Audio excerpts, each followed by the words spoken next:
E aí, pessoal, falando novamente aqui agora sobre os indicadores das empresas, né? O que a gente tem? Um dos primeiros indicadores que a gente analisa é a questão do patrimônio líquido da empresa, né? O patrimônio líquido é a relação entre ativos e passivos. Ativos são todos os itens que de alguma maneira contribuem positivamente para o patrimônio líquido, né?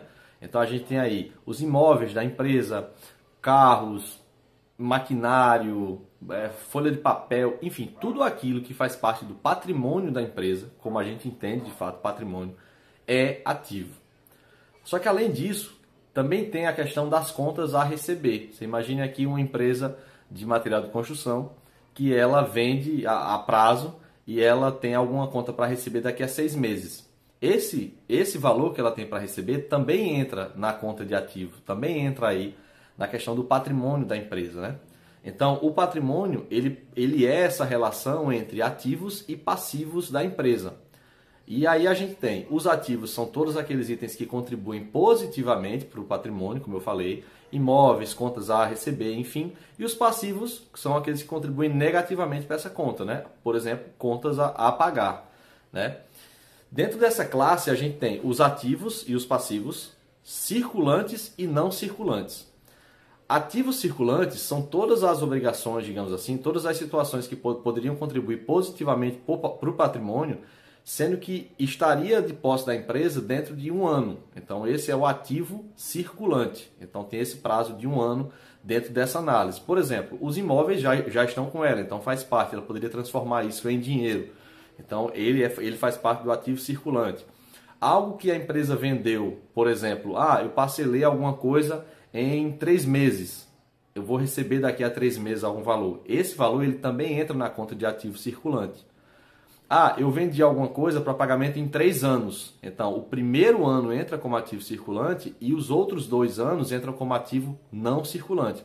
Também faz parte do patrimônio da empresa, porém, na classe aí do ativo não circulante, né? Então, vale essa separação que é para a gente entender o que está do curto prazo e o que está no longo prazo da empresa. Da mesma maneira, nessa mesma analogia, a gente tem a questão dos passivos. Os passivos são as contas, vamos dizer assim, de uma maneira geral, né? Mesmo jeito que a gente tem algo a receber, a gente tem muitas vezes alguns fornecedores que a gente tem que pagar. Então, há contas a pagar em até um ano, essas são as contas que entram para o passivo circulante. Então, em um ano, ou seja, uma dívida de curto prazo, a empresa tem que arcar com aquele custo. Então, dentro de um ano, a gente está falando do passivo circulante. Passou de um ano, a gente está falando do passivo não circulante.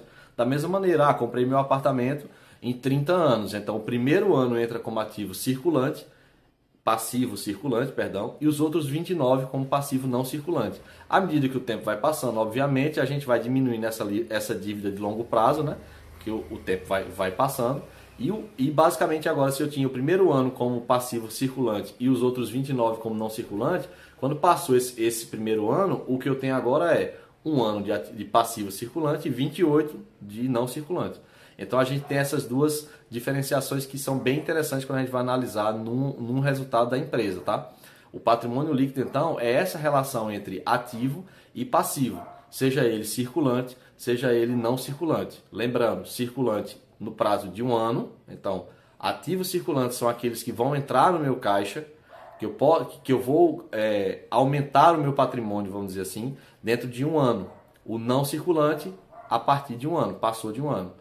O passivo circulante é aquele que vai debitar do meu patrimônio em um ano, o passivo circulante, e acima de um ano, o passivo não circulante. Novamente, vale bem a pena entender esses dois conceitos de passivo ativo, circulante e não circulante, porque a gente pode entender como é que está a questão da relação da dívida da empresa, se são dívidas de curto prazo ou se são de longo prazo. Se tem a receber no curto prazo ou se tem a receber no longo prazo. Aí a gente tem talvez aí uma visão do planejamento da empresa, seja para curto, seja para médio, seja para longo prazo.